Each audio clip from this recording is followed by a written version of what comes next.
艺人孙鹏夫妇去年为了独子孙安佐在美国闯祸劳碌奔波，儿子返台后积极朝网红发展，累积不少粉丝，似让孙鹏松了口气。昨天11日，他在脸书上写下新的开始，疑似即将复出备受关注。先前表示将协助孙安佐随班复读事宜的崇右影艺大学表演艺术学院院长舒宗浩，今天证实孙鹏曾说过要复出，并透露孙安佐返回校园一事出现变数。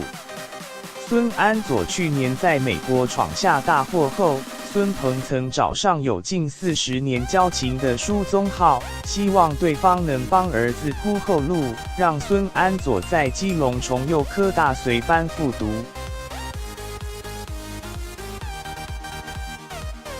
没想到孙安佐返台后，靠着拍片转型当 YouTuber， 成功由黑番红杀出一条血路。日前孙安佐也透露之后可能会出国念营养学，和舒宗浩先前所说的方向似乎有差异。舒宗浩近日被问到孙安佐是否报名该校时表示，目前学校没有收到孙安佐申请就读本校的相关资料或讯息。据苹果报道，舒宗浩表示之后安佐的事情要问孙鹏了。过年我们碰面时，他说之后要复出，他们的事情一律由他对外发言，我这边不方便多说，但他也强调若未来有需要他协助的，一定没问题。